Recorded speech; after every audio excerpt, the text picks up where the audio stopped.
I'm Teresa and this is a love letter to my grandmother. Today we're going to do something very different for me. Today we're going to do some actual meat.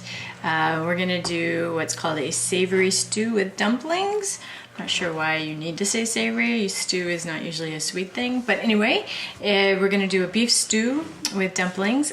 This is something that I remember my mom making when I was very young. I don't really remember her making it after I was about 13, but when I was very little, and especially in the winter, she'd make a beef stew and do homemade dumplings, and that was pretty yummy. And I wanted to do this with Sultan when my mom was visiting. But Sultan was not able to. He was doing the GRE. And today, Eric's family is coming over for a visit, so we thought we'd make them the beef stew today. Now, because I'm not going to do the meat, Eric's going to come in and do a couple of things. So come on in, Eric, and we'll talk about the beef stew. Beef stew, what's to say? Well, so the first thing that the beef stew says is you need 3 pounds of beef, veal, or lamb, and we got beef. Not 3 pounds. How much did we get? A couple pounds. A couple pounds. Plenty. 3 pounds is a lot. Okay, 3 pounds. I don't eat meat. Okay, 3 pounds is a lot. And the first step is to cut the beef into 1-inch slices, chunks, cubes. And you bought a pre-cubed meat, did you not? Yes. Yes, okay. So then the second step, and here is our bowl of dead animal. And the second step is to take some flour, measurements were not given, flour, salt, and pepper, and I've done that. And so what Eric is supposed to do, I am not going to do this, is to roll that in the flour, and then we'll put it in our pot and we'll brown it in, it says hot fat. Hot fat. I'm just going to use some vegetable oil. I don't have fat laying around the house, unless you count butter. While Eric starts rolling the meat, I'm going to get the oil to be hot. He apparently did not like my bowl. So you're rolling it in flour. Rolling the flour. Feels a little old school or something. I don't know. It probably isn't, but... Well, we don't really cook meat. So, but it feels old school. What do you think? What do you think the reason for rolling it in the flour is? What do you do? It coats it. Probably coats it. Keeps the juices in, perhaps. Keeps the juices brown. in. Give that brown. Get that nice brown look. Maybe the flour helps keep the splatter down while you're putting it in the hot oil. That's not right there. I don't think that would be. It may, but it's not necessarily a reason to do it. And then, after it's covered with boiling water, we let it simmer for an hour and a half. We're going to pour boiling water over to cover. And as you can see, it's already steamy, so it doesn't want to get too steamy. So we're just going to pour the boiling water over slowly. Okay, so now we're going to let that simmer. While that simmers, I'm going to cut up the vegetables. Carrots. It says turnips, celery, onions, and potatoes. Instead of turnips, we're going to do parsnip because I like that. And while I'm cutting up the vegetables for the beef stew, I'm going to cut up my vegetables for my lentil stew, which I may have with spatzel. We'll see. All right, we'll talk to you in a few. Okay, so we've got about 5 seconds left. You put the bay leaf in earlier, didn't you? I did. Yeah, and we've only been simmering it for 60 minutes, right? Yeah, that's probably long enough. It'll cook longer and... Okay, so then the next step, you want to take the top off? Yeah, I think we may need to add some more water because of all this stuff. We'll see. Okay. All right, so I can see that bay leaf in there. You're stirring it a little bit. And the next step, it says, is to add the bay leaf, which is already done, the parsley, the thyme, the carrots, the turnips, the celery, the onions, and the potato. So I did a little bit more. It said 2 tablespoons of minced parsley. I did a little bit more. I think parsley is good for you. It has a lot of iron and vitamin C, and you need vitamin C to absorb iron. Generally, people don't worry too much about iron when they're eating a bunch of dead animal, but me as a vegetarian, I worry about iron all the time. So And I was gonna put the onion next. Okay, I was gonna hold off on the potato. Yeah, I would do that or hold off on the potato because I think we ended up doing a lot more other stuff. Because it only said one carrot, like a cup of carrot or a cup of potatoes, and we probably had like 2 cups. It said of 4 cups of potatoes. Okay. And it said 1 cup of diced celery, which we didn't really dice. It's just sort of coarsely chopped because, of course, we're stewing it. So. You do the potatoes because that takes. Oh, I thought you said you wanted to hold off on like potatoes. No. Okay. And then so this is parsnips and potatoes together in that. More water though. And so he's going to add a little more water to that. It's quite pretty.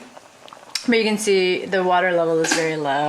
And we're going to do dumplings later, so he's going to add a little more water. Well, it's 30 minutes this, and then we do the dumplings, and the dumplings are 24 minutes after. You do 10 minutes of the dumplings uncovered and then 10 minutes with them covered. And then if you want, you can thicken the stew with flour to make it a little more gravy-like. Actually, I've already started the dumplings. You're supposed to mix 1.5 cups of flour with 2 teaspoons of baking powder, 3/4 teaspoon of salt, which I've already done. And then you are to cut in 3 tablespoons of butter and add 3/4 cup of milk, but you're supposed to stir that just until it is blended. And so then we drop the dumplings. So I figured I would do the butter and the milk when we're a little bit closer to actually dropping the dumplings in. Okay, we've got just a few minutes before the dumplings are supposed to go in the stew. So I have in here, as I said before, 1.5 cups of flour, 2 teaspoons of baking powder, 3/4 teaspoon of salt. And now I am supposed to cut in the butter. And that's 3 tablespoons of butter. I'll toss in the kettle in the meantime. Okay, sounds good. Is this anything like the apple dumpling gang?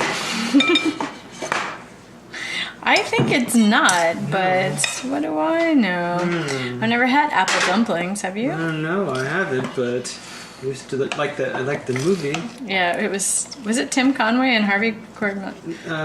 Who was well, I thought it was Don Knotts and. Oh, Don Knotts. Don Knotts and. I don't know who else. Maybe. Wasn't it Tim? Harvey Korman, maybe Tim Conway. I don't know. It's one of those. How much liquid does there need to be? Does it need more? It doesn't indicate. Well, I guess as long as it can sit in the liquid and cook. But yeah, you need the dumplings to have. There needs to be enough to do that. It's going to absorb liquid. Right? You've got milk, huh? Okay. I'm going to put milk in here just now. I'm supposed to blend. Only stir until blended. So here we go. My knife? I don't know. So 3/4 cup of milk. I remember loving dumplings as a kid. I did too. My mom would cook chicken and dumplings. Not dumplings and beef stew, I recall. Oh, really? Yeah. I only remember them with beef stew. No, we had them with chicken. But I don't think my mom made beef stew after we left the New Hampshire seacoast. All right, so we're supposed to do 10. Talk about timing. We're supposed to do 10 minutes uncovered and 10 minutes covered. Okay. Kind of make it sort of like a dough. I don't know. I'm used to bread. I don't know. I'm just sort of feeling an impulse to knead it. Okay. Let me get it boiling a little bit more because I added a little bit of water. There are 4 people eating stew. So should I make? Let's see. I don't know. I mean, you don't really want the dumplings to be super big. No, you don't want them too big. Would you like this size? Sure. You ready? Sure. All right, we're plopping our dumplings in. 10 minutes uncovered, 10 minutes covered. I got loud. Okay.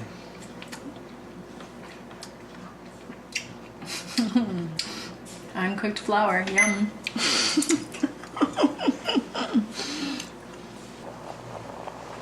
Okay, so the timer just went off and our beef stew and dumplings is supposed to be done.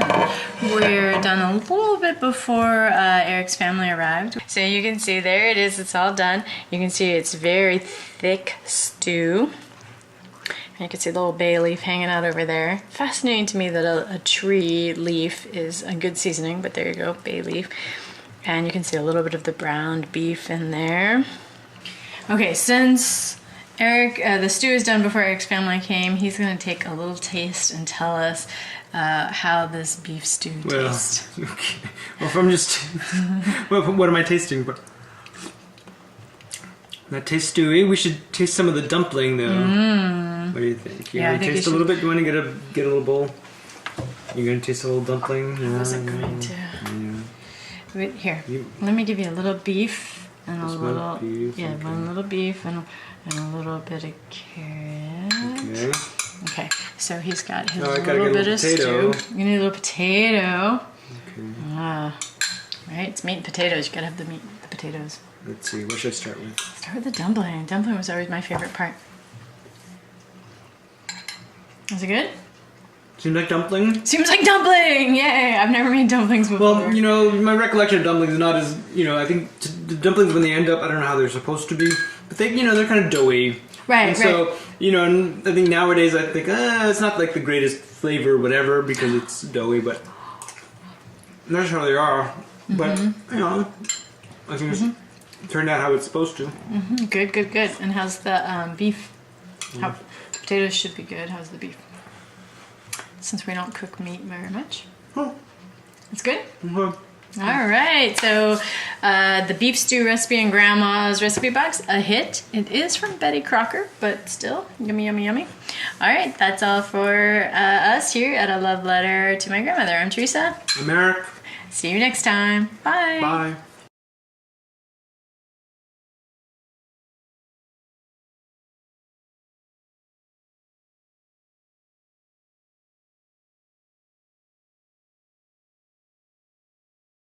La, la, la.